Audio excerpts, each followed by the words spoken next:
J'ai eu la chance de naître dans une famille où l'informatique a été présente très très tôt. Ma mère raconte avec fierté que je savais me servir d'un ordinateur avant de savoir lire. Aujourd'hui, je me définis comme étant quelqu'un qui aime résoudre des problèmes, quel que soit l'environnement, quel que soit le contexte, et d'utiliser les outils à ma disposition pour résoudre les problèmes qui peuvent se présenter. Je sais plus qu'est-ce qui disait que si tu as le bon produit, les clients viendront. Non, en fait non, les clients ne viendront pas. Si t'as personne pour aller les chercher, les clients ne viendront pas. C'est parce que t'as le meilleur produit du monde que les clients viendront. Il y en a un autre qui pour moi aussi est important et que j'apprends à mes filles, que quasiment tout le monde chez Cosa Vostra ici m'a entendu dire au moins une fois, c'est on a 2 oreilles et une bouche, il faut donc écouter 2 fois plus qu'on ne parle. Je suis Pierre L'Hôpitalier, cofondateur de Kaibi, société spécialisée dans le digital et le développement applicatif. Ces 15 dernières années, j'ai eu la chance de rencontrer de nombreux CTOs et talents du monde de l'IT qui le sont devenus. Aujourd'hui, je leur donne la parole et ils nous donnent leur vision. Eh bien, en cette fin de matinée, je suis en compagnie de Bruno Soulès dans les locaux de Cosa Vostra. Bruno Soulès qui est directeur des opérations de Cosa Vostra et également animateur, fondateur du podcast If This Then Dev. Salut Bruno. Salut Pierre. Merci de m'accueillir avec plaisir. Dans ces locaux. Pour le coup, c'est une expérience parce que voilà, toi tu as pas mal d'expérience dans le podcast, tu as la petite centaine d'épisodes. Ouais, exactement. Et du coup, fort de cette expérience, vos locaux commencent à être adaptés. Je les décris pour les auditeurs. Voilà, insonorisation, matériel, 3 studios dans les locaux. Avec des gros studios, on peut recevoir effectivement pas mal de monde. On a un studio qui va être dédié à Twitch. On peut aussi faire du live stream. Donc ouais, le podcast, c'est un format auquel on croit très fortement chez Cosa Vostra.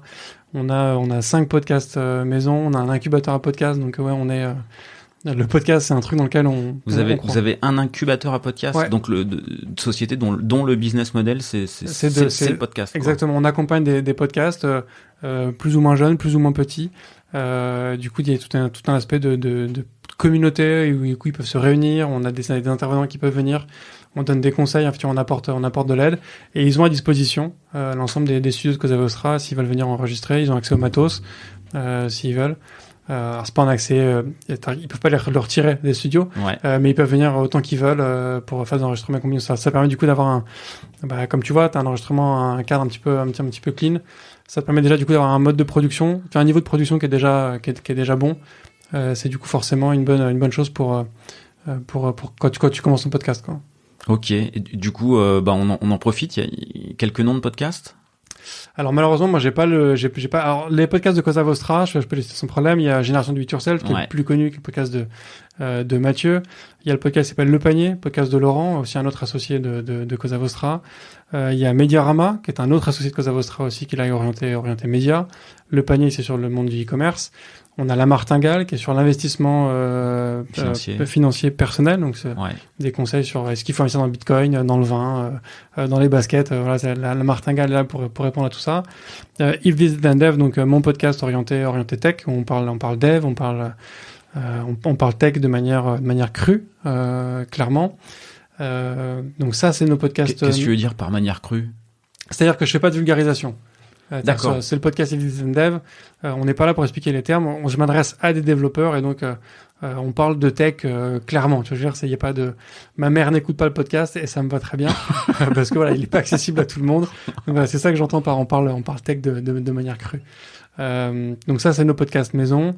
Après, il y a pas mal de gens chez Cosa Vostra qui font des podcasts. On a aussi Elsa que je vois juste là-bas, qui a un podcast qui s'appelle Une bonne fois pour toutes. Où donc en fait, Elsa, elle fait aussi de l'impro.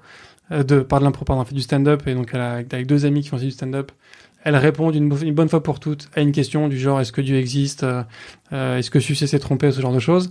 On a un podcast des questions où on a les réponses à la fin. Exactement, c'est tranché, il y a plus de temps de se poser la question après.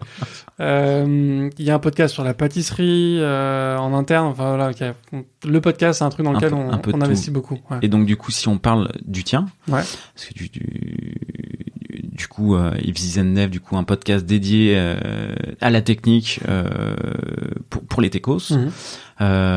Voilà, comment t'es venue l'idée, quel est ton moteur, la ligne éditoriale. Alors la ligne éditoriale, quels sont les enjeux techniques que tu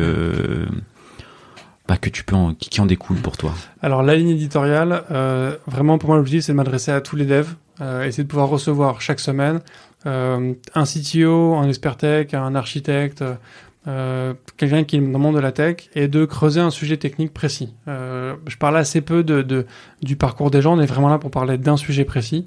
Donc en général la personne est expert sur le sujet, donc c'est pour ça aussi que je t'ai reçu pour parler recrutement. Et donc pourquoi je l'ai fait? Parce qu'en fait dans le monde de la tech, ce que j'ai constaté c'est que soit on est sur des formats un peu justement de vulgarisation, et donc tu vas survoler un sujet technique. Ça peut être intéressant, mais ça reste vraiment survolé. Soit on est sur de la formation. Et là, de la formation, du coup, faut que tu te poses à ton ordinateur ou dans une salle. Ça dure une journée ou plus. Donc, tu vois, ça te prend vraiment du temps. Il faut se concentrer, il faut vraiment écrire et compagnie.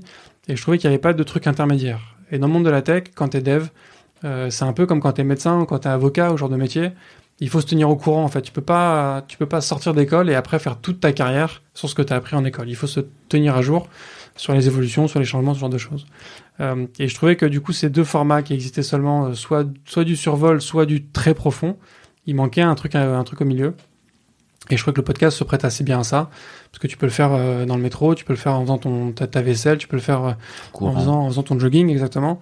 Et donc voilà, donc c'est pour ça qu'on parle tech crûment, c'est-à-dire que je suis vraiment pas sur la vulgarisation, je veux vraiment qu'on rentre dans les sujets. J'ai fait des sujets très techniques où on parle de différents langages de programmation, j'ai fait des sujets sur la sécurité, j'ai fait des sujets sur des frameworks, enfin tu vois, il y a vraiment des sujets où vraiment on parle tech, on y va clairement. Il y a beaucoup de sujets où moi je sais pas spécialement grand-chose, donc je suis aussi là pour apprendre. Et c'est peut-être au final ça mon premier moteur, c'est que moi j'aime apprendre, j'aime vraiment ça plus que tout. Et du coup pour moi le podcast c'est le moyen pour moi de rencontrer des gens qui sont meilleurs que moi et d'apprendre de ce qu'ils savent techniquement. C'est ta manière de progresser aujourd'hui. C'est ton école de veille, ton école de formation. Et que j'essaie d'en faire profiter du coup en même temps d'autres personnes. Quoi. Est-ce que au travers de la petite centaine d'épisodes que tu as tourné, il y a quelques épisodes où tu dis tiens ça va être les enjeux techniques de demain voilà, en perspective. Ouais, j'ai fait quelques épisodes sur la sécurité et tu vois qu'il y a quand même un sujet grandissant. Sur les problématiques de sécurité, parce qu'en fait ça englobe énormément de choses aujourd'hui. Dans la sécurité, on peut aussi inclure tout ce qui est un petit peu un pendant de RGPD, c'est la sécurité de la data. On diffuse aujourd'hui énormément de données, donc tu sens qu'il y a quand même aujourd'hui un sujet de plus en plus important sur comment est-ce que tu sécurises ta donnée et comment tu sécurises l'accès à cette donnée-là. Il y a un enjeu sur l'éco-conception, sur le Green IT, enfin tous ces sujets-là, qui pour moi sont des sujets qui me tiennent fortement à cœur. Je vois qu'il y a quand même beaucoup de gens qui travaillent sur ces aspects-là. Et après, sur un aspect plus personnel, pour moi, il y a un sujet dans le monde de la tech aussi, c'est les aspects de diversité, aussi bien de genre que de diversité sociale, qui sont du coup des sujets qui me tiennent à cœur et que j'essaye d'aborder régulièrement dans mon podcast. Alors du coup, moi, je rebondis. J'ai pas écouté tous tes épisodes. J'en ai écouté quelques-uns, notamment sur un épisode sur la sécurité de Clément Domingo, puis également un épisode très orienté gestion de la qualité des bugs de Marek Kalnick. Ouais. Là, tu me parles d'éco-conception et de Green IT. Voilà, sobriété numérique. Est-ce qu'il y a des qu'est-ce que tu retires et quelles sont, voilà, en synthèse, quelles sont les pratiques qu'il faut avoir quand on est dev, les points d'attention à avoir quand on est dev ou CTO ou manager, qu'est-ce qu'on peut faire de simple pour avoir une appli ou un code ou une infra qui va être entre guillemets green, parce que c'est souvent Alors ce qui est intéressant, du coup je redirige vers l'épisode 46 du podcast Citizen Dev, où j'ai reçu Frédéric Bordage de greenit.fr. Alors je l'ai reçu, on était en plein début du premier confinement en France. Ce qui était intéressant, c'est que il a évoqué le fait que quand on dit que Netflix est un des plus gros pollueurs du net, parce que il y a un trafic de données qui est trop important. Il explique que en fait c'est un peu du greenwashing, parce que le problème il est pas en fait sur le volume de données qui transite sur un réseau, parce qu'en fait le réseau il a été installé. Donc la consommation, l'impact sur l'environnement dû à l'installation du réseau, il est déjà là. Qu'on l'utilise à 60%, à 20% ou à 100%, la consommation électrique, c'est assez minime en termes d'impact écologique par rapport à d'autres impacts qu'il peut y avoir. Parce que lui, même sur les serveurs de Netflix. Même sur les serveurs, en fait. Parce qu'aujourd'hui, les fermes de serveurs qu'utilisent des gens comme Netflix, comme les GAFA en général, c'est des fermes de serveurs qui sont hyper optimisées en termes d'énergie, parce qu'en fait, la facture d'électricité est colossale. Donc, ils optimisent au maximum ce qu'ils peuvent. Donc, en fait, c'est déjà très bien pensé. C'est déjà énormément optimisé. En revanche, ce que Frédéric évoquait dans l'épisode et que je trouve effectivement intéressant, c'est que l'impact le plus fort qu'on a sur l'écologie dans la tech, c'est la création des équipements, que ce soit des ordinateurs, que ce soit des téléphones portables, ou de tous les équipements qu'il y a sur un réseau. Et qu'en fait, le vrai impact, il est là. Et qu'en fait, quand on fait un site web ou une application qui n'est compatible qu'avec les 2 générations précédentes, en fait, t'incites tes utilisateurs à changer d'appareil. Et donc, à changer d'appareil, c'est un nouveau processeur, c'est une nouvelle carte mère, c'est une nouvelle batterie. Ça, c'est des matériaux rares, c'est des terres rares qui coûtent très cher à extraire, très cher sur un aspect environnemental. Et qu'en fait, c'est surtout ça qu'il faut éviter, qu'il faut chercher la rétrocompatibilité le plus loin possible. Et qu'en fait, c'est en permettant d'avoir un site qui est utilisable par le plus de monde que tu vas réduire le plus possible ton impact sur l'environnement. Quand on décide de déployer la 5G, alors qu'on peut en faire beaucoup de choses avec la 4G, l'impact écologique, c'est sur le fait qu'on va... c'est un peu un biais, parce qu'en fait, la 5G, il y a beaucoup d'antennes où c'est juste une mise à jour software. Donc, il n'y a pas forcément d'impact tel quel. Mais dès que tu vas, en fait, changer un équipement ou rajouter un équipement sur le réseau, c'est là, en fait, où tu crées de la pollution. Parce que du coup, tu as un équipement qui déjà a pollué et tu le rajoutes par un autre, alors que tu aurais peut-être pu faire avec ce que tu avais déjà sur place. Donc, ce qu'on peut faire de manière simple en tant que CTO, en tant que dev, c'est juste penser la rétrocompatibilité pour que ton service, ton application, soit utilisable avec des appareils plus anciens. Ok, très bon conseil. Et côté développement, côté code. Du coup, côté code, ça veut dire justement éviter d'utiliser la dernière version du dernier framework qui peut-être, elle, justement, n'est pas compatible avec des anciens appareils. Toujours orienté toujours orienté compatibilité, rétrocompatibilité. Ouais. Ok. Aujourd'hui, tu n'as plus si on switch de sujet, plus sur le podcast Yves Zizendev, ton poste, ton métier chez Cosa Vostra n'est pas forcément technique, pas développeur, pas du tout. Le podcast, c'est un moyen de faire le pont entre cette passion de la technique, du développement et ton poste actuel. Aujourd'hui, ton poste, c'est quoi en fait ? Donc moi aujourd'hui, je suis directeur des opérations de Cosa Vostra. Donc Cosa Vostra, c'est une agence digitale. Et donc en tant que directeur des opérations, mon rôle, c'est faire en sorte que tout roule. Grosso modo, chez Cosa Vostra, on a, pour schématiser, d'un côté, on a des équipes de production qui vont réaliser l'émission pour nos clients. D'un autre côté, on a une équipe de direction de conseil qui va du coup accompagner les clients en conseil, en vente, qui va vendre les prestations. Et moi, au milieu, je fais tout le reste. Donc, je vais coordonner ces 2 activités-là. Je vais m'assurer que tout le monde peut faire son travail dans les meilleures conditions. Je vais gérer toutes les parties RH, finance, compta, services généraux, bureau. Donc, c'est vraiment s'assurer en fait que tout le monde puisse kiffer son travail en se concentrant uniquement sur son travail et pas sur les trucs qui aspirent à gauche. Donc effectivement, c'est pas du tout technique. Et effectivement, le podcast, donc moi je suis CEO, donc je suis directeur d'opération depuis 1 an. Et le podcast, je l'ai lancé il y a 2 ans. Effectivement, aujourd'hui, pour moi, c'est mon seul lien avec la tech aujourd'hui au quotidien. Donc c'est effectivement un truc que je garde précieusement et que je veux garder encore un petit moment. Ok, tu me disais que tu avais, au-delà de cet aspect formation de ton podcast, tu as développé des choses pour développer l'audience ? Ouais, carrément. En fait, quand on commence un podcast, tu le sais, au début c'est difficile, il faut se faire connaître, faut faire diffuser le truc. Et en tant que dev, je m'étais dit, le meilleur moyen de contacter des devs, c'est peut-être avec du dev. Et donc j'avais développé une mini intelligence artificielle. Alors je le mets vraiment avec des gros guillemets, vous le voyez pas parce qu'on est en audio, mais je mets des gros guillemets. En fait, c'était un tout petit réseau de neurones qui était capable en fait de parcourir mes abonnés Twitter, de voir si la personne était développeur, si oui, sur quelle techno, et qui du coup lui envoyait un DM sur Twitter avec un lien vers l'épisode sur la techno qui pouvait l'intéresser. Et une fois que ça s'était fait, qui allait scanner ses followers à lui et faire le même processus comme ça. Donc il y avait un aspect comme ça. Donc j'ai scanné plusieurs centaines de milliers de comptes Twitter en public. J'ai envoyé plusieurs milliers de DM, je pense, en France. Et donc ça, effectivement, ça m'a fait un pic d'audience très clairement, parce qu'en fait, L'avantage, c'est que mon bot, il tournait 24 heures sur 24, il s'arrêtait jamais, il envoyait le maximum de DM qu'il pouvait envoyer par jour. Il faisait du follow, enfin bref, tu vois, c'était vraiment un truc de masse, assez bien ciblé, mais c'était une IA non supervisée. Et donc, en fait, il apprenait automatiquement des conséquences de ses actions. Et en fait, il y a un moment, il y a eu une confusion, je crois, entre une ville française et Saint-Pétersbourg. Je sais pas ce qui s'est passé. Et j'ai commencé à contacter beaucoup de développeurs en Russie qui forcément ne comprennent pas le français, n'étaient pas du tout intéressés par un podcast français. Et du coup, j'ai dû killer mon bot à un moment pour que j'arrête d'écrire que à des comptes russes, quoi. Et ok, tu l'as killé pour ça. Ouais. Tu pouvais pas l'adapter ou Alors j'aurais pu l'adapter, j'ai pas eu le courage de l'adapter, et puis après j'ai changé de boulot, je suis arrivé chez Cosa Vostra, et changement de machine, changement d'environnement, et j'ai perdu le code. Et du coup j'ai plus du tout le courage de recommencer from scratch, quoi. Ok, donc t'as paumé le code. J'ai complètement paumé le truc, quoi. T'avais pas de Bitcoin sur ta machine? Non. Non. Heureusement, ouais, non, j'ai perdu que ça. J'ai perdu que quelques bouts de code que j'avais, y compris ce bot. Ok.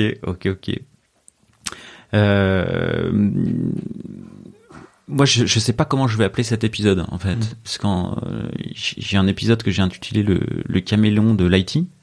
Épisode 3, Antoine Berthelin, qui est quelqu'un qui se définit comme développeur et qui se déguise en CTO, en coach, au gré des postes qu'il prend. Et alors du coup, j'aurais bien aimé l'intituler le caméléon, parce que du coup, on trouvera un autre nom, mais alors pour le coup, on va y revenir un peu. Mais toi, t'as fait des grands écarts magistraux entre dev, commercial, RH, CTO, entrepreneur. Tu te définis comment aujourd'hui? Aujourd'hui, je me définis comme étant quelqu'un qui aime résoudre des problèmes, quel que soit l'environnement, quel que soit le contexte, et d'utiliser les outils à ma disposition pour résoudre les problèmes qui peuvent se présenter. C'est effectivement grâce au poste que j'ai aujourd'hui chez Cosa Vostra, et j'ai un peu ce lien qui se met en place. Voilà, aujourd'hui c'est ce que j'aime faire, c'est résoudre des problèmes. Le dev a été une solution pendant un moment pour résoudre des problèmes. Aujourd'hui, je résous d'autres types de problèmes autrement. Et peut-être que demain, je résolverai d'autres problèmes encore différemment. Mais mon kiff, en fait, il est là. C'est arriver sur une situation où il y a un problème et le corriger le mieux possible.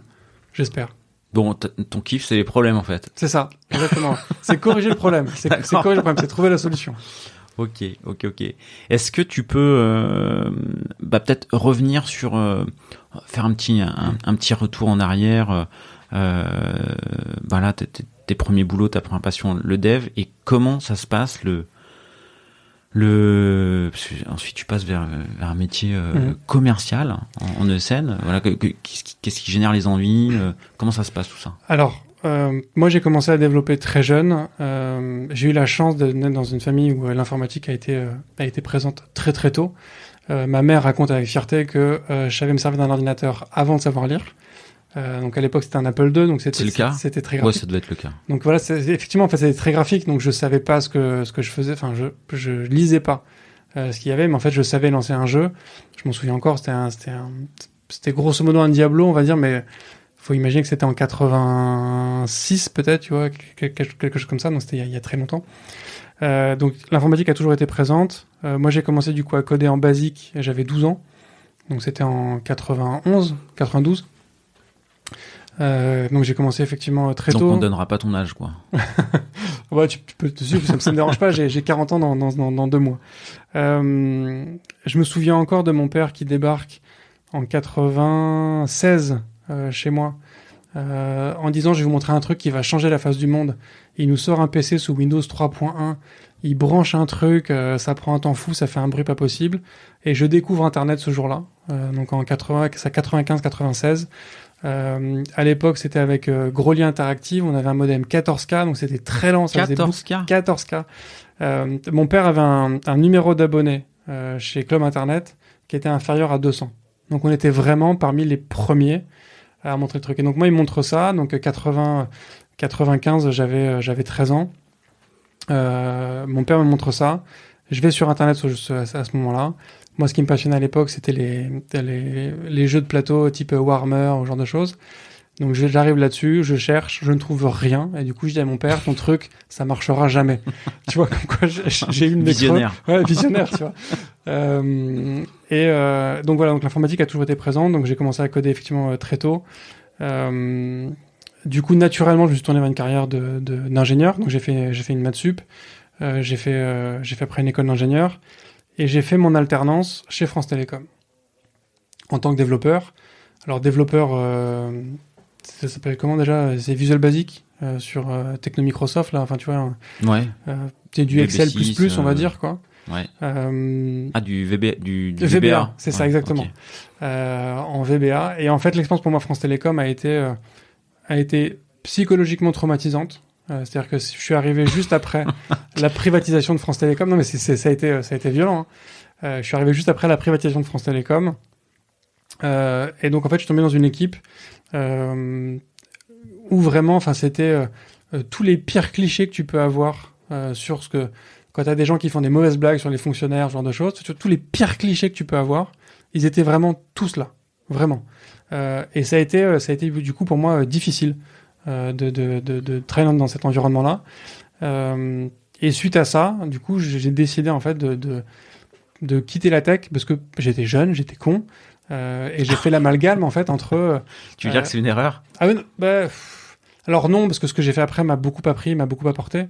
Mais j'ai fait ce choix pour les mauvaises raisons. Donc j'ai fait le choix de quitter la tech en me disant en fait c'est pas pour moi, je veux pas dans ce milieu-là et compagnie.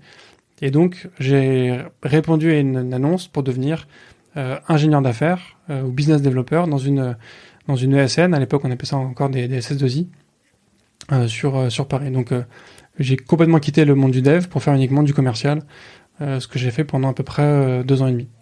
Mais du coup, comment te vient Enfin, c'est une envie ou c'est là où il y avait du boulot?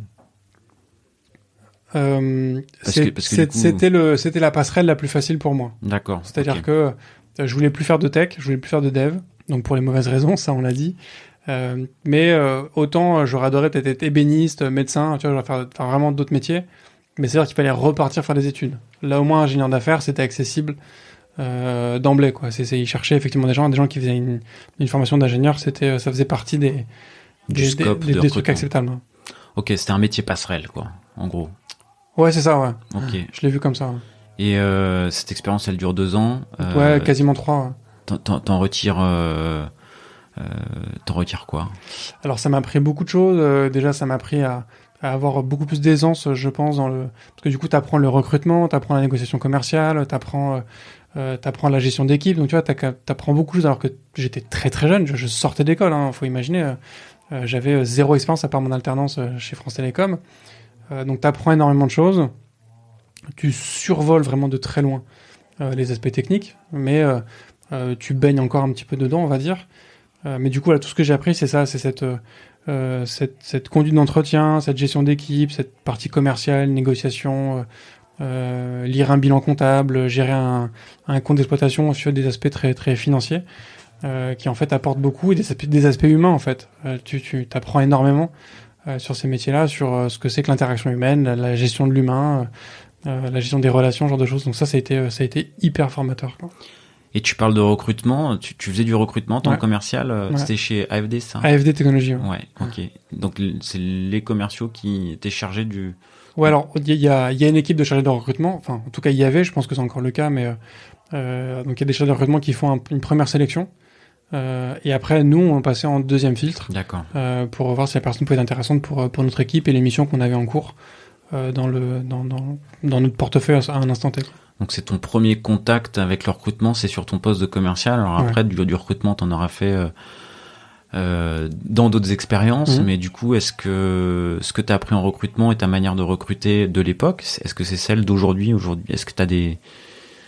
Comment tu recrutes et comment tu recrutais? C'est une bonne question. Comment je recrutais à l'époque, on va pas se mentir, je pense que je recrutais quand même un peu en mode SS2I. C'est-à-dire que c'est du recrutement sur mission.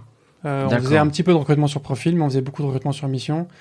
Et donc, on va pas se mentir, tu recrutes la personne dans la perspective d'un contrat que tu essayes de décrocher sur lequel j'ai une rémunération directement indexée. Tu vois ce que je veux dire? Je connais le recrutement sur mission. Ouais. Nous, on en fait très peu. Le recrutement sur mission, tu te fais un peu aveugler par des enjeux business. Exactement. Ça rend pas homogène le recrutement. T'as un biais qui, du coup, effectivement, est difficile. Et aujourd'hui, clairement, je recrute plus du tout comme ça, parce que maintenant, je recrute pour la boîte dont je fais partie. Et j'ai envie d'avoir les meilleurs pour que la boîte avance, ce genre de choses. Donc, je pense que là-dessus, mon processus de filtre a changé. C'est-à-dire que c'est plus uniquement chercher la meilleure adéquation pour que j'ai ma prime à la fin du mois. C'est chercher la meilleure personne pour que l'ensemble de la boîte puisse avancer. Donc, tu vois, c'est forcément une démarche différente. Du coup, si sur la thématique recrutement, c'est quoi tes filtres aujourd'hui? Est-ce que tu as des petites questions rituelles? Qu'est-ce qui va être important pour toi? Alors, aujourd'hui, je recrute quasiment plus sur la partie technique, parce que donc Pierre, le CTO de Cosa Vostra, s'occupe de cet aspect recrutement de développeurs. Moi, je recrute sur des compétences plus de chef de projet, par exemple, ou de services généraux. Mais du coup, moi, ce que je vais chercher, en fait, c'est avant tout, mais c'était le cas aussi quand j'étais CTO, je cherche des gens qui ont une tête bien faite et qui savent réagir quand le contexte change. C'est-à-dire, donc, au final, c'est trouver des solutions. C'est comme peut-être des gens qui me ressemblent.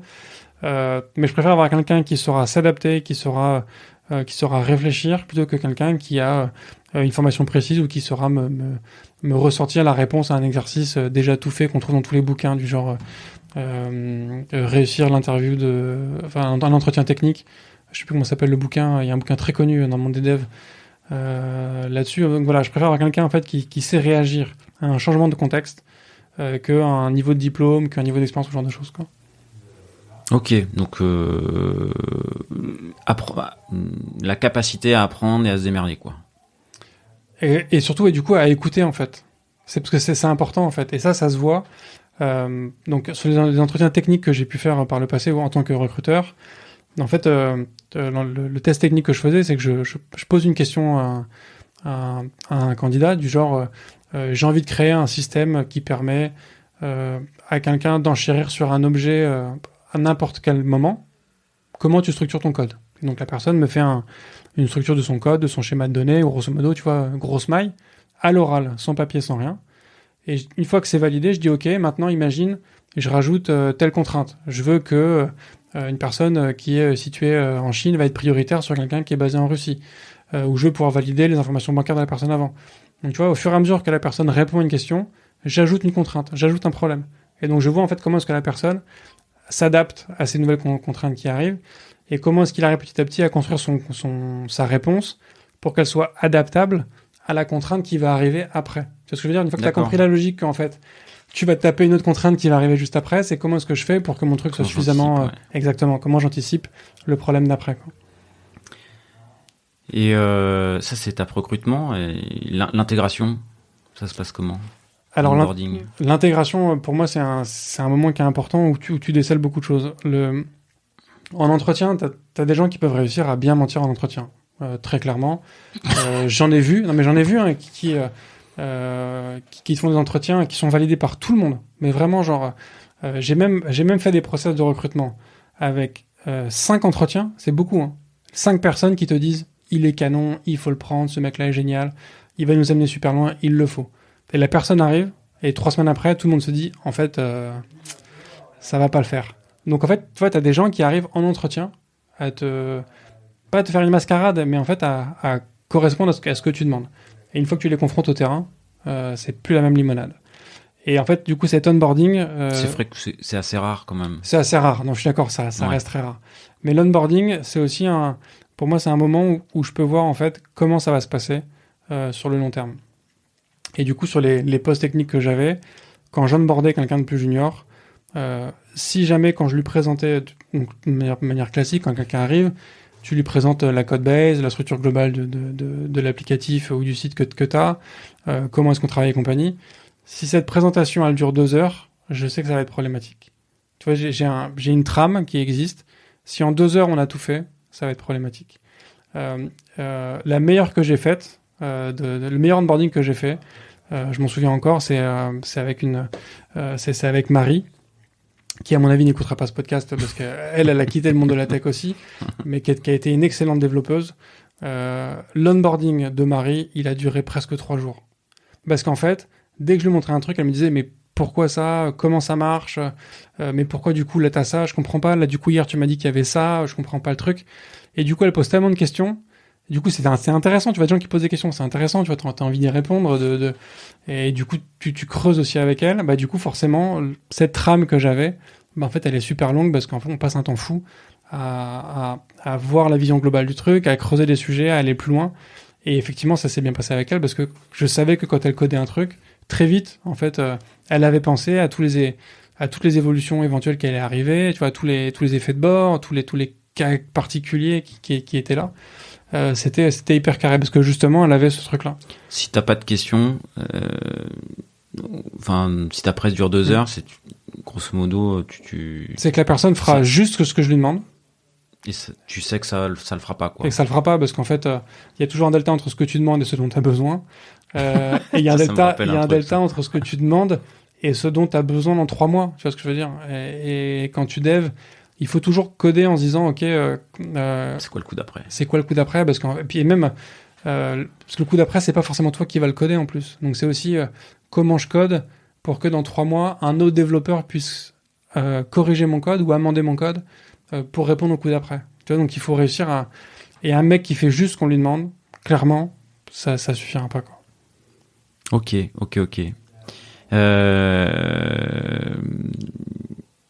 Bon, le recrutement, du coup, t'en as fait en tant que CTO, t'en fais chez Cosa Vostra, mais c'est également, quand je parlais de Caméléon, après avoir été commercial chez FD, tu changes de poste. Je change de poste. Alors ça, c'est une belle histoire dont je suis quand même assez fier.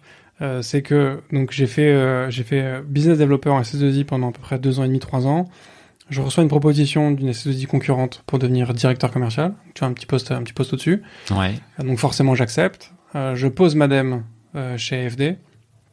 Et peu de temps après que je pose Madem, mais genre très peu de temps, c'est-à-dire que 2 heures après, Francis Joyot, un des cofondateurs d'AFD, me convoque dans son bureau pour me dire, en substance, je veux pas que vous partiez, dites-moi ce que vous voulez faire, et on crée un poste pour vous. Alors c'est difficile de refuser une proposition pareille. Et donc à l'époque, ce qu'on se dit, c'est qu'il y a des sujets RH chez AFD, notamment des aspects de recrutement pour chercher des gens de manière plus pérenne et un petit peu différente pour aller chercher des gens, parce qu'à l'époque on recrutait sur Monster. Ça existe encore, Monster, ou Oui, ça existe encore. Mais du coup, on était une SS2I parmi des milliers de SS2I qui ratissaient Monster tous les jours, et donc en fait, les candidats étaient appelés de tous les côtés, quoi. C'est vrai que Monster marche plus très bien par ailleurs. Et à cette époque-là, c'était en 2008, donc c'était les débuts de Facebook de manière vraiment massive en France. C'était les débuts de LinkedIn. C'était la grande période des blogs. Et donc on s'est dit, voilà, il y a d'autres canaux qui sont en train de s'ouvrir. Il faut y aller pour recruter sur ces canaux-là. Et donc j'ai pris en charge cette mission-là de recrutement et aussi d'une gestion de toute la partie intercontrat chez AFD.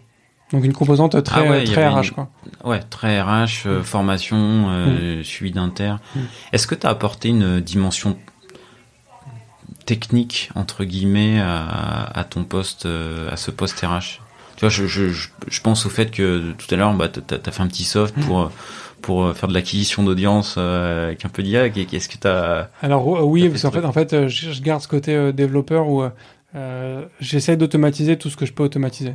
Et je crois que c'est Bill Gates qui disait que quand il a un job important à faire, il le confie à la personne la plus paresseuse de l'équipe. Parce que la personne la plus paresseuse, c'est celui qui saura trouver le moyen le plus optimal pour répondre au problème. Tu vois ce que je veux dire? C'est qu'il va chercher le minimum d'efforts pour répondre au problème. Et donc moi je cherche toujours en permanence effectivement à automatiser ce que je peux automatiser pour pas passer un temps fou à faire des trucs qui sont en fait chronophages plus qu'autre chose. Donc j'ai automatisé pas mal de process, de génération de data, d'onboarding, ce genre de choses pour que justement pas perdre de temps sur des trucs, sur les envois de messages, sur les envois de reporting, ce genre de choses. Donc c'était sur ces aspects-là où j'ai apporté un petit peu de tech. Ce qui était intéressant aussi, c'est que sur l'aspect recrutement, j'avais quand même un vernis technique plus épais que la majorité de mes camarades. Donc quand C'était un avantage, ça?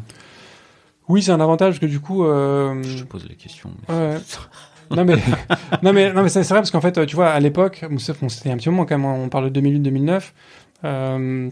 Les commerciaux ou les recruteurs, ils avaient une connaissance très floue de ces sujets-là en fait. Et dès qu'un mec arrivait et parlait d'une techno, soit avec un langage différent, soit d'une nouvelle techno, en fait, le recruteur en face, il était largué, quoi.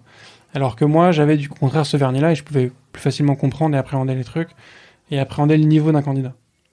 Alors c'est pas un énorme avantage par rapport à mes camarades, mais c'était un petit avantage par rapport à eux, quoi.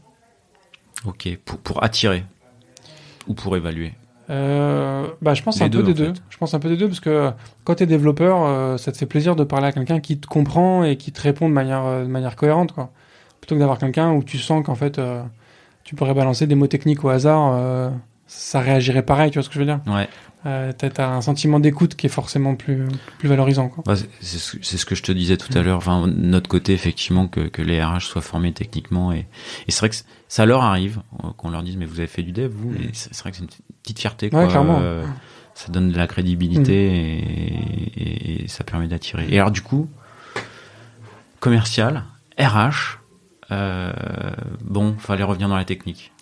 Alors c'est même pas ça en fait, c'est que donc j'ai commencé le poste de RH début 2009. Pour ceux qui le savent, donc c'est le début de la crise des subprimes dans le monde. Du coup forcément en Europe et du coup forcément quand t'as une crise financière, les premiers touchés dans les boîtes c'est les prestataires. Ouais. Donc du coup il y a un cut dans les budgets qui est fait. Donc le monde SS2I a pris une claque. Donc l'aspect recrutement dans le monde SS2I a un petit peu réduit en termes d'importance. Il y a eu beaucoup de licenciements à faire aussi, de personnes en intercontrat. Donc ma position était devenue moins agréable que ce que c'était quand j'ai commencé. Et donc au bout d'un an, on s'est séparés d'un commun accord parce qu'en fait, le job ne m'intéressait plus et j'avais pas de valeur à apporter à la boîte. Tu faisais les licenciements? J'ai fait une partie des licenciements. Ce qui est très formateur, mais pas super agréable. Mais ça apprend beaucoup. Pour le coup, sur la gestion des relations humaines, c'est des moments intéressants. Oui, mais mais voilà, il y a un moment, c'est pesant. Psychologiquement, c'est pesant. Donc du coup, on s'est séparés au bout d'un an. Je suis sorti de là un peu avec l'impression d'être le roi du monde. C'est ce côté un peu commercial que j'avais, tu vois, un peu je peux tout faire, je suis le roi du business et compagnie. Et donc j'ai créé ma première boîte à ce moment-là. Et j'ai créé ma première boîte en me disant je peux tout faire. Parce que au final, j'avais déjà été dev, j'avais déjà été commercial, je savais lire un bilan comptable, je savais faire un peu de compta avec mon compte d'exploitation, j'avais fait un petit peu de recrutement, tu vois, je me suis dit je peux tout faire. Et ce que j'ai appris, c'est qu'en fait, tu peux tout faire, mais tu peux pas tout faire. C'est-à-dire qu'une journée ne fait que 24 heures. D'accord, c'est compliqué, en fait. Et qu'après, il y a aussi une question de motivation. C'est-à-dire que quand t'as un éventail de possibilités, forcément, tu vas prendre celle qui t'intéresse le plus. Et la partie compta, ça m'intéressait pas du tout. La partie commerciale, ça m'intéressait, mais pas de ouf. En revanche, la partie tech, ça m'intéressait beaucoup. Et donc, quand j'ai créé ma première boîte, donc qui était une plateforme d'intermédiation entre les artisans du BTP et les particuliers. Donc, en gros, tu cherches un artisan pour refaire ta salle de bain. Tu disais, je vais refaire ma salle de bain, tel mètre carré, telle ville, tel budget. Trouvez-moi des artisans. Et donc, je mettais en relation des artisans pour des demandes de chantier. Et donc, en fait, pendant 18 mois, j'ai fait quasiment que coder. J'ai développé plein de features, j'ai développé plein de produits, j'ai développé plein de solutions, mais je les vendais pas. Parce que je m'occupais pas de la vente, en fait. Tout simplement. Parce que donc c'était à moi de tout faire. T'étais tout seul ? J'étais tout seul. C'était à moi de tout faire. Et donc si je vendais pas, ça se vendait pas. Et j'avais une démarche qui était de se dire, si ça marche pas, c'est parce que j'ai pas la bonne features. Donc plutôt que de partir vendre les features que j'avais développées, je repartais en développer une nouvelle. Et donc j'empilais les trucs comme ça. J'en suis arrivé à développer un système d'achat groupé pour les artisans, tu vois. Donc ça marchotait, mais pas des masses. Donc j'ai fait ça pendant 18 mois. Mais du coup, je suis revenu à la technique et j'ai vu qu'en fait c'était ça qui te bottait. C'est ça qui me bottait. Ouais. Donc du coup, j'ai reçu dans le podcast CTOs Nicolas Silberman qui a eu une expérience entrepreneuriale aussi. Et qu'à un moment cette phrase en fait ça n'a pas marché parce que mon application était trop cool, qu'elle répondait pas à un problème en particulier. Toi finalement le l'écueil sur lequel tu arrives, c'est pas que ton application est trop cool, c'est qu'il faut pas oublier de la vendre, quoi. Exactement. Okay. C'est vraiment le problème, c'est que et en parallèle de cette boîte-là, je me souviens, j'avais monté un petit projet avec un pote et 2 personnes qu'on avait trouvé sur Internet, qui était une idée hyper sympa. Je te fais le pitch très vite. Ça s'appelait Deliver Me, et l'idée c'est plutôt que de faire une livraison chez toi où tu es obligé d'être chez toi toute l'après-midi, tu fais une livraison chez nous, et quand tu es prêt à recevoir ton paquet, tu nous envoies ta position GPS, et en 1 heure, on t'envoie un livreur avec ton paquet. Ah, sympa. Sympa. On a développé ça. Le produit fonctionnait, sauf que ça te rajoutait environ 30 € de livraison. Ça fait cher en termes de coût de livraison. Ouais. Donc déjà, ça a été un gros frein. Mais si j'en parle... 30 €, ouais, t'as plus de... Il te faut un produit comme... voilà, et puis, ou alors il faut que tu aies un produit qui soit très cher, parce que un bouquet de fleurs qui te coûte 50 €, tu rajoutes 30 € de livraison, tu dis bah non, enfin tu vois, ça te multiplie quasiment le prix par 2, donc c'est pas possible, quoi. Et donc pourquoi j'en parle, c'est parce que donc on était 2 sur la partie un peu business, commercial, et il y avait 2 autres personnes sur la partie tech, création de l'application, de tout le service derrière, de tout le back office et compagnie. Et on a appris après qu'on ait fermé la boîte, parce que c'était trop cher, personne n'en voulait. On a appris après coup qu'en fait les 2 devs, il y a eu une discussion entre eux à un moment en se disant mais pourquoi on le ferait pas juste tous les 2? Parce qu'au final, toi et moi on est dev, c'est nous qui maîtrisons le produit, donc on peut créer la boîte tout seul, on n'a pas besoin de Bruno et de son pote, quoi. Ouais. Et en fait il y a un des 2 devs qui a dit en fait si, parce que nous on sait dev le produit, mais eux ils savent le vendre. Bon, il s'avère qu'on n'a pas su le vendre, parce qu'au final, ça a pas marché. Mais tu vois, il a eu cette intelligence-là de dire, oui, on sait créer le produit, mais c'est tout ce qu'on sait faire, quoi. Toi, sur ta première boîte d'intermédiation, boîte du BTP artisan, finalement, l'écueil, c'est d'être tout seul, en fait. Exactement. Et d'avoir cru que, je sais plus, j'ai entendu ça, en fait, je sais plus qu'est-ce qu'il disait, que si t'as le bon produit, les clients viendront. Non.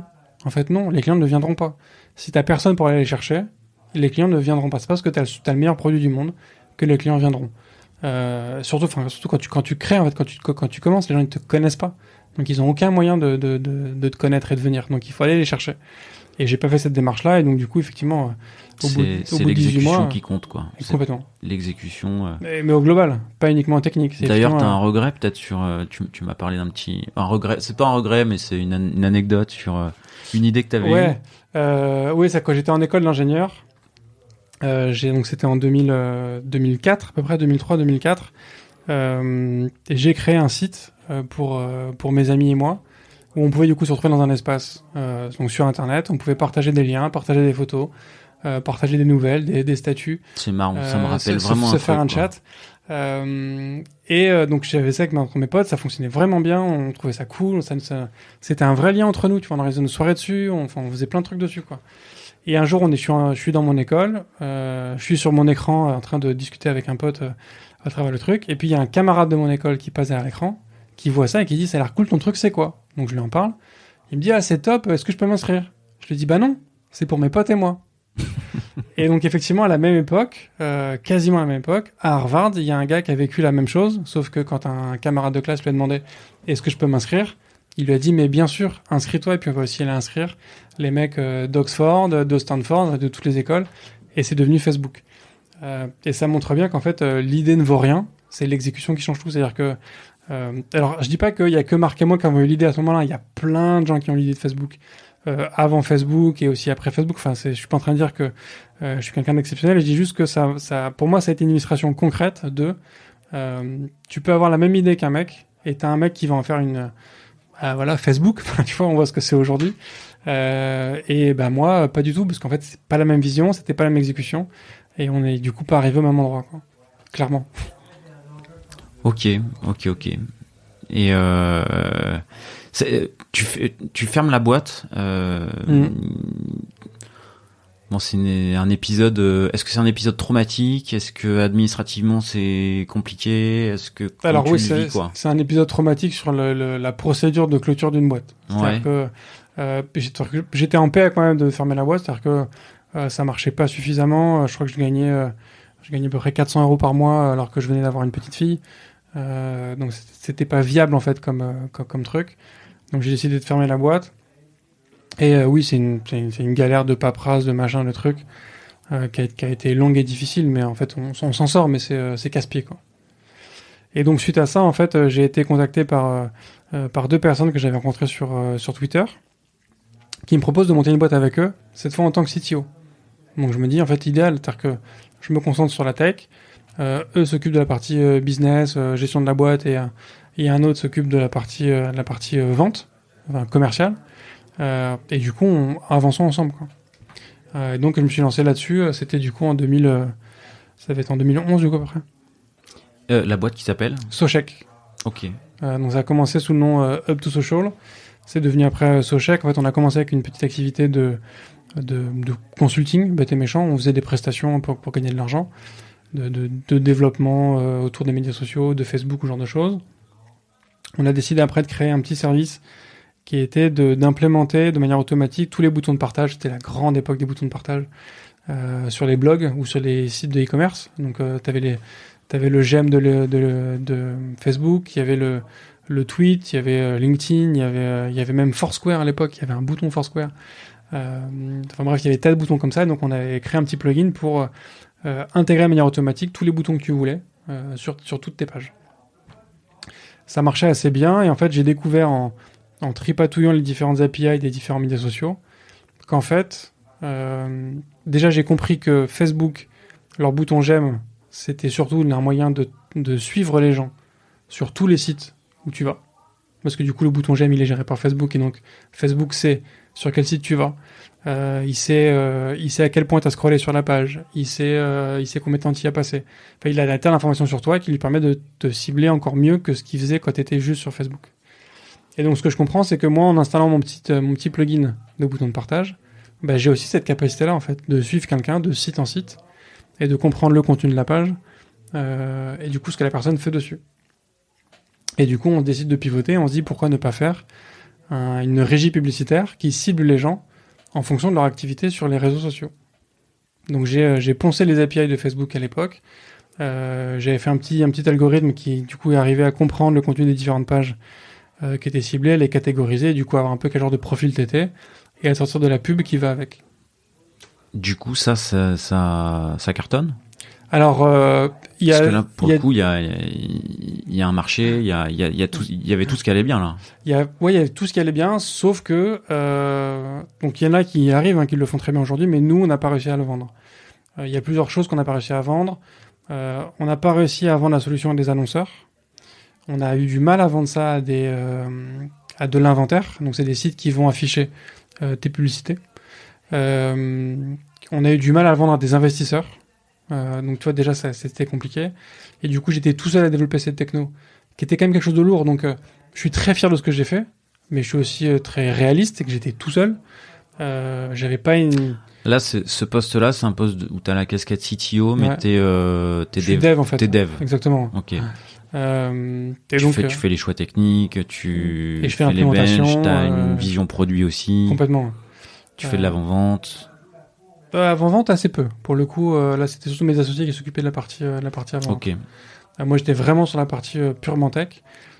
Et donc, autant j'ai fait un truc qui fonctionnait bien, qui était pas mal, dont je suis fier, autant, quand t'es tout seul à créer un truc de cette ampleur-là, forcément, tu fais des erreurs, et il y a des trucs que t'arrives pas à faire, il y a des features que t'as pas le temps de développer, enfin, tu vois, il y a des écueils. Et donc, du coup, on n'a pas réussi à trouver les moyens auprès d'investisseurs pour développer suffisamment l'équipe technique, pour développer un truc suffisamment important pour le vendre à des clients. Donc, du coup, on n'a pas réussi à le vendre, encore une fois. Donc là, a posteriori, dans l'exécution, ce qui a manqué, c'est quoi? C'est la recherche de business angels, de levée de fonds pour développer le truc ça a été notre capacité vraiment tous les trois, à aller convaincre des gens, que ce soit des investisseurs, que ce soit des clients, que ce soit des utilisateurs, que ce soit vraiment tout le monde. On n'a pas réussi à convaincre de la capacité de notre plateforme technique, de notre vision et de là où on voulait aller, quoi.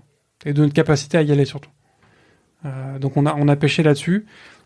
Et du coup, au bout de 18 mois, on s'est séparés parce qu'en fait, ça marchait pas, qu'on n'y arrivait pas, qu'on générait absolument 0 €, qu'on n'avait plus le temps de faire du conseil à côté pour se financer, donc c'était plus tenable, quoi. Et donc là, tu arrives sur un nouveau poste de CTO. Là, cette fois, je réponds à une annonce. Je prends un poste en CDI en tant que donc CTO dans une entreprise qui s'appelle Auction.fr, qui était une entreprise entièrement en reconstruction, parce que Auction.fr, pendant longtemps, a appartenu à un groupe qui faisait de la rencontre.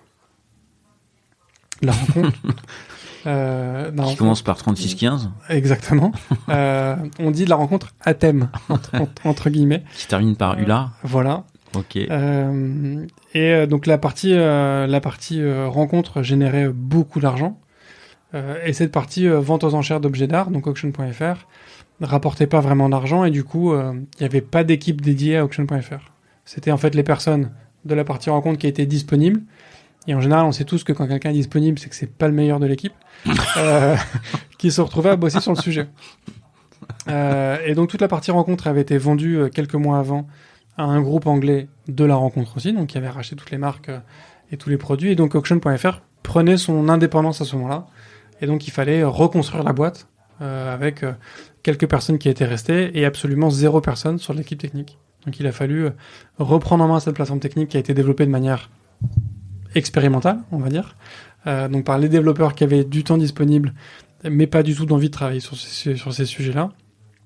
Et donc 0 personne qui a l'historique, en fait. C'est-à-dire que moi j'arrive, je récupère un produit, il n'y a plus aucun dev. Donc j'ai aucune documentation, ça c'est normal, mais j'ai personne pour m'expliquer quoi que ce soit sur la plateforme. J'ai une passation qui dure 1 journée et demie avec quelqu'un qui était le CTO de la partie rencontre, qui me voit 1 journée et demie avant de partir s'installer en Thaïlande.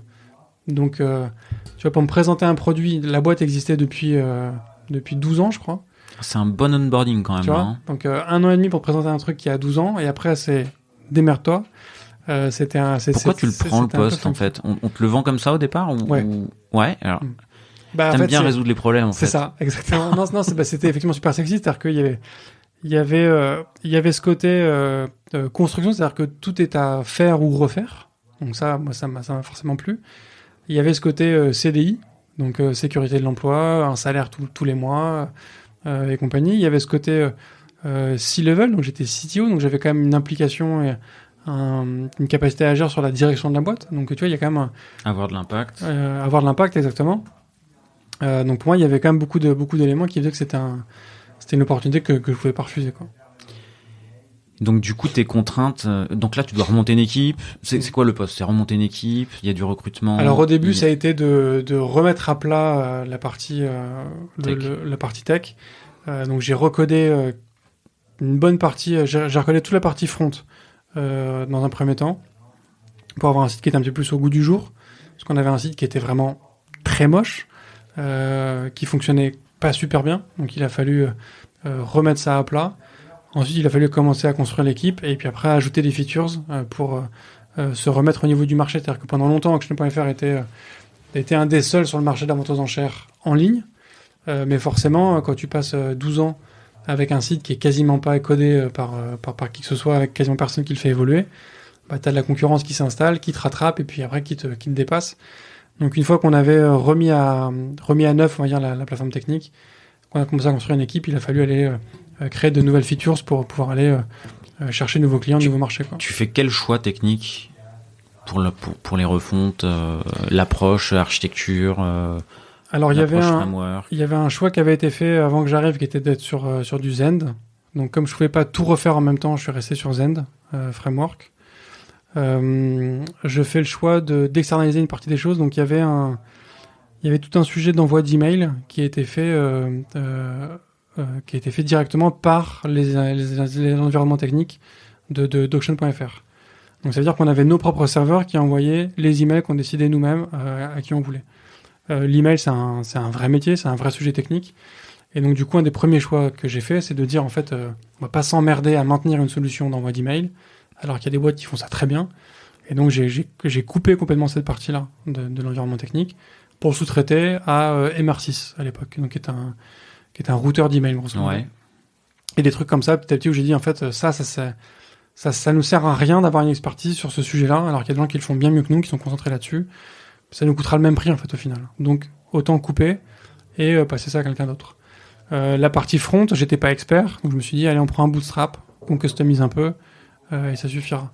Donc, tu vois, j'ai essayé de me concentrer vraiment sur certains sujets, vraiment orienté back-end, vraiment orienté features, et tout le reste, on délègue à d'autres personnes, quoi. Du coup, niveau architecture, t'as une approche à l'époque DDD, event-driven, microservices. Alors, à l'époque, au final, si tu regardes mon parcours, donc j'ai été alternant chez France Télécom où j'ai fait du VBA. Ensuite, donc j'ai été en SS2I, patati patata, on s'en fout. J'ai créé ma première boîte où je fais du dev PHP, donc sur un site d'intermédiation, où je suis tout seul.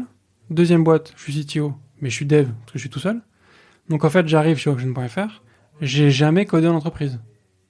À part la partie VBA chez France Télécom, mais j'étais pas dans une équipe de dev VBA. J'étais le dev VBA de l'équipe.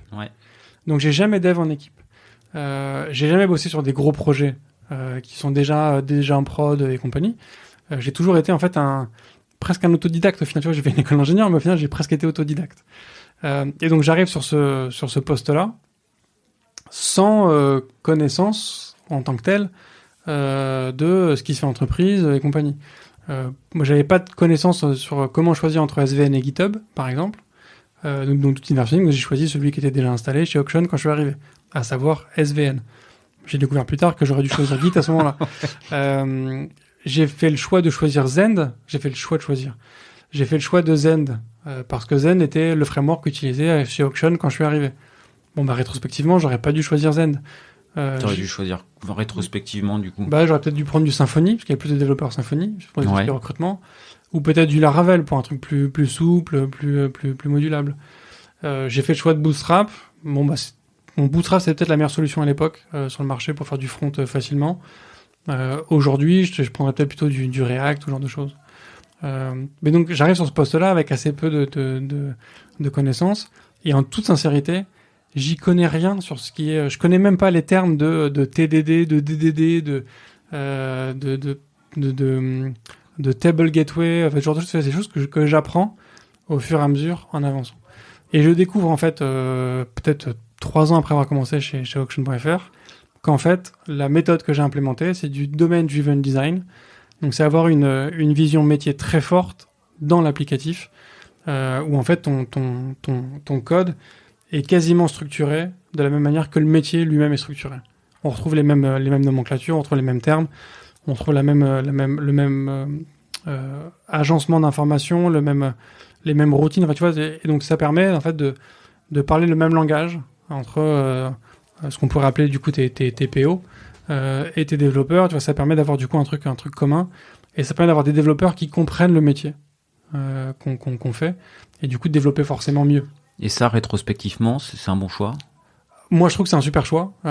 T'es constant par rapport à l'architecture choisie. Ça là-dessus, une fois que j'avais appris le mot, je l'appliquais, et j'ai continué à l'appliquer, parce que je trouvais que c'était effectivement un bon truc, que les gens qui viennent chez Auction.fr comprennent le métier, comprennent les problématiques, comprennent les sujets, et que du coup, on code tous ensemble en fait pour répondre à ce problème-là, quoi. On revient à la solution revient au sujet de résoudre les problèmes. Résoudre les problèmes, ouais. Ok. Et t'as reconstruit une équipe. T'avais pas forcément managé jusqu'alors. À part en SS2I, mais est-ce que c'est vraiment du management? C'est de la gestion, tu vois.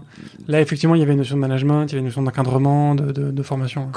Comment t'as fait pour... est-ce qu'il y a eu des choses que... comment t'as fait pour progresser, monter en compétence sur les aspects managériaux? Est-ce qu'il y a des erreurs que t'as faites? Comment t'as organisé l'équipe, quoi? Alors, sur l'aspect management, quand même, l'expérience chez AFD m'a quand même beaucoup appris. Tu vois, quand tu fais autant de recrutement, quand tu fais autant d'entretiens avec des consultants, quand t'as ces sujets de licenciement, de rupture de période d'essai, d'embauche ou pas d'embauche, d'augmentation, de prime, tu vois, t'as quand même beaucoup de sujets RH quand t'es en ESN, et mine de rien, du coup, c'est très formateur. Donc, sur ces aspects-là, sur les aspects managériaux au sens sur le métier, tu vois, très très sur l'administratif, genre de choses, j'étais assez calé. Sur l'aspect humain, je pense que ce qui a joué, c'est que j'étais quelqu'un de plutôt sympa. Ce qui m'a servi, c'est que donc quand je suis sorti de mon expérience chez AFD, je suis sorti un peu en mode je suis le roi du monde, tu vois, j'étais commercial, j'étais RH, tu vois, je peux tout faire, je peux tout vendre, je comprends tout, machin, j'étais un peu le roi du monde. j'étais un petit con. Quand j'ai fait ma première boîte, donc Artemia, avec les artisans du BTP, bah, tu vois, t'imagines la cassure quand même. Que je passe d'une SS2I, où je vais discuter avec des directeurs techniques de France Télécom, de Bouygues Télécom, ce genre de choses, à un artisan du BTP qui a 2 peintres, qui est au fin fond du Val d'Oise. Bah, tu vois, ça te remet quand même. C'est pas les mêmes. C'est pas les mêmes valeurs, les mêmes journées, clairement. ouais. Ça te remet les idées en place. Et ça m'a fait un bien fou, très sincèrement, intellectuellement, d'être remis à ma place dans ces moments-là. Et ça m'a fait comprendre des tas de choses aussi, parce que, par exemple, tu vois, quand t'es en SS2I et que t'as une équipe de, je sais pas, on va dire 80 consultants, t'as une période financière difficile, t'as crise des subprimes, par exemple, c'est plus facile de licencier quelqu'un, parce qu'en fait, c'est quelqu'un que tu connais quasiment pas. Alors que le peintre en BTP, qui est au fin fond du Val d'Oise, il a 2 peintres dans son équipe, il connaît le conjoint de chacun de ses peintres, il connaît les enfants, il connaît les prénoms, les familles le connaissent aussi. Tu vois, il y a un lien fort qui existe entre ces gens-là. Ouais. Et donc, quand lui, il doit choisir lequel des deux il doit licencier, parce que sinon sa boîte, elle va crever, c'est un déchirement pour lui, tu vois, c'est un truc qui vit au fond de ses tripes, quoi. Alors que quand t'es dans un bureau au milieu de Paris et que toutes tes équipes, elles sont réparties un peu partout en France, licencier quelqu'un, pour toi, c'est pas que ça a pas de saveur, tu vois, mais c'est moins difficile. Donc ça, c'est des choses, tu vois, qui m'ont remis dans le droit chemin, qui m'ont fait comprendre beaucoup de choses et qui m'ont, je pense, aidé dans mon management, à avoir un management quand même plus humain, plus proche et plus peut-être plus intelligent. Et comment j'ai grandi du coup sur ces sujets-là, bah c'est en testant, c'est en apprenant, et c'est grâce à tous les gens que j'ai recrutés qui ont été formidables chez Auction.fr, qui m'ont permis aussi de grandir en tant que manager. J'ai recruté des gens brillants. J'ai recruté des gens mauvais, mais ça a été aussi un apprentissage qui a servi au suivant, quoi. Et l'organisation de l'équipe, méthodo, du Scrum, du Kanban, Kanban. J'avais fait le choix du Kanban parce qu'en fait, je suis resté longtemps, un petit moment. Après, j'ai eu une personne et on est longtemps resté à 2, en fait. Donc, quand t'es à 2, tu vois, faire du Scrum, du Kanban, ce genre de choses, ça sert pas vraiment à grand chose. Tu bosses à 2, donc t'es de toute façon agile. L'équipe a commencé à grandir un petit peu après, on est monté jusqu'à 5. Et du coup, là, il y a eu besoin de méthodologie, mais on était déjà vraiment en mode pas TMA, mais pas loin. C'est-à-dire qu'on avait déjà beaucoup de features qui existaient. On avait une grosse feature qu'on développait par an. Tu vois, on faisait ça bien. Et tout le reste, c'était vraiment du run. Et donc, Kanban, ça s'applique quand même très bien quand t'es en mode run comme ça, surtout sur la correction de problèmes, sur des petites évolutions. Donc, j'avais fait le choix de Kanban, du coup, donc de pas avoir cette notion de sprint hyper carré, quoi. Ok. Est-ce qu'il y a quelques moments, 2-3 moments dans ta carrière, des moments forts où tu dis tiens bah voilà dans 10 ans on me repose la même question, c'est ces 3-là qui ressortent, des moments marrants ou des moments alors pour moi forts. dans les moments forts maintenant il y a clairement cette histoire avec ce faux Facebook, enfin ce pseudo Facebook que j'aurais pu créer, qui pour moi du coup reste fortement imprégné, pas parce que je regrette de pas avoir créé Facebook alors que j'aurais pu, parce que je pense que j'aurais pas pu, mais c'est une compréhension que une idée vaut rien, c'est l'exécution qui fait tout. Okay. Donc ça c'est un point marquant pour moi. Et quand quelqu'un me dit je peux pas te parler de mon idée parce que tu vas me la voler, je lui raconte cette histoire, je dis ton idée elle vaut rien en fait. L'important c'est l'exécution. Et peut-être que je pourrais l'exécuter mieux que toi, peut-être pas. Peut-être que tu as déjà l'avance. Enfin, tu vois, ça pour moi, c'est un moment marquant dans ma carrière. Un moment marquant, je pense que dans 10 ans, pour moi, Cosa Vostra, ce sera aussi un moment marquant parce que c'est un lien en fait. C'est-à-dire que effectivement, j'ai un parcours. J'ai été dev, j'ai été RH, j'ai été commercial, j'ai été entrepreneur, j'ai été CEO, j'ai été CTO. J'arrive maintenant en tant que COO. Donc j'ai effectivement beaucoup de postes. Ça peut paraître un peu chaotique, parce qu'en plus j'ai été dev, puis commercial, puis à nouveau dev, puis, enfin tu vois, donc j'étais une espèce d'aller-retour un peu dans tous les sens. Et ce poste de CEO vraiment me fait ce lien de, en fait, mon kiff c'est de résoudre des problèmes, mon métier c'est de résoudre des problèmes. Donc ça, pour moi il y a un vrai lien qu'a apporté ce truc. De manière tout à fait pas humble, je pourrais faire une référence au discours de Steve Jobs qu'il a pu faire quand il a fait le commencement speech je crois que c'est Stanford, je crois à l'époque, où le thème de son discours c'était Connecting the Dots. Donc c'est le fait que tu fais plein de trucs dans ta vie qui peuvent ne pas forcément avoir de lien, Et puis en fait, il y a un jour, il y a une ligne qui se trace et qui te fait le lien entre les différents points que tu as fait. Et là, le Cosa Vostra, c'est Et là, pour moi, Cosa Vostra, c'est le point qui fait la ligne. Quoi. Exactement. Qui fait ce lien entre tout ça, et qui me donne du coup cette ligne, effectivement, comme tu le dis, de résolution de problèmes, quoi. Et le troisième point marquant, je suis obligé de l'évoquer, c'est pas professionnel, mais pour moi, c'est la naissance de mes filles, qui a été un vrai moment fondateur pour moi, dans ma conception du monde, dans ma relation avec les gens et compagnie, où sur mon podcast, j'essaie de parler beaucoup de diversité, par exemple. Je pense que clairement, ça vient de là, parce que ça me révolte que mes filles aient des carrières qui leur soient fermées juste parce que ce sont des filles.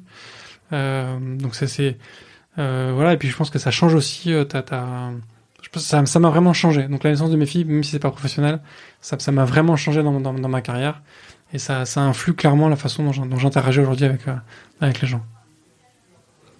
Ok. Équilibre vie perso et vie pro? Alors ça c'est plus compliqué. Je suis quelqu'un de très très dévoué à mon travail. Je travaille beaucoup. J'ai pas la capacité en fait à me dire quand j'ai quitté le bureau, je ne travaille plus.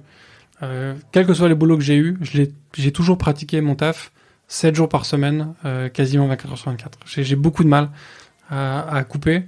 Mes filles le savent, elles m'aident beaucoup à couper, c'est-à-dire que on a des rituels avec mes filles qui m'aident du coup aussi à couper, c'est-à-dire que du coup quand je suis avec elles, je suis vraiment avec elles. Quand elles voient que je commence à me dévier un peu, elles me disent attention papa, tu lâches un peu des trucs, reviens avec nous. Donc voilà, on a trouvé un petit peu, on va dire, notre équilibre.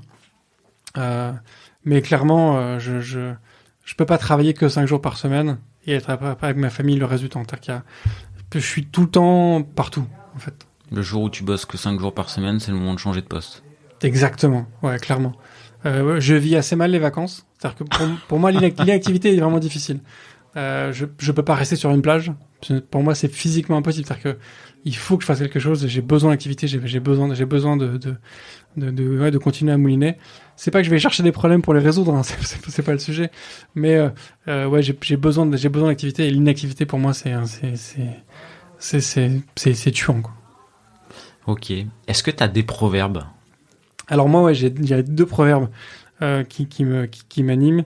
Il y a sur l'aspect très pro, c'est il faut suivre ceux qui cherchent et fuir ceux qui ont déjà trouvé. Parce qu'en fait, on a tout le temps des choses à apprendre, on a tout le temps de la marge de progression, et que il y a tout le temps mieux à faire, et que quelqu'un qui pense avoir déjà trouvé, au final, ça m'intéresse pas. Attends, je t'en cite que 2, mais en fait, j'en ai plein des proverbes que je sors souvent. Mais il y en a un autre qui pour moi aussi est important et que j'apprends à mes filles, que quasiment tout le monde chez Cosa Vostra ici m'a entendu dire au moins une fois, c'est on a 2 oreilles et une bouche, il faut donc écouter 2 fois plus qu'on ne parle. Et pour moi, ça c'est et je pense que c'est ma relation avec c'est c'est tous mes jobs qui m'ont appris ça. En fait, écouter, c'est primordial, et qu'en fait, si t'es pas capable d'écouter, tu pourras pas apporter une solution pertinente. Si tu t'écoutes pas les gens, tu pourras pas comprendre ce qu'ils vivent. Si t'écoutes pas les gens, tu pourras pas créer un lien avec eux. Donc on a 2 oreilles et une bouche, c'est pas pour rien. Il faut écouter 2 fois plus qu'on ne parle. Ça pourrait être un beau point final. Néanmoins, je te pose la question finale. Est-ce qu'il y a quelque chose, est-ce qu'il y a une question que je t'ai pas posée que t'aimerais que je te pose? Non, je pense qu'on a fait un grand tour déjà. Ça fait un petit moment qu'on parle. Non, déjà, j'ai pas l'habitude qu'on me pose des questions. Donc non, j'ai pas de questions qui n'auraient pas été posées. Eh ben, merci Bruno de t'être plié à l'exercice. Merci beaucoup, Pas Pierre. facile de répondre aux questions. Et puis bah, à très bientôt. À très bientôt. Salut. Salut.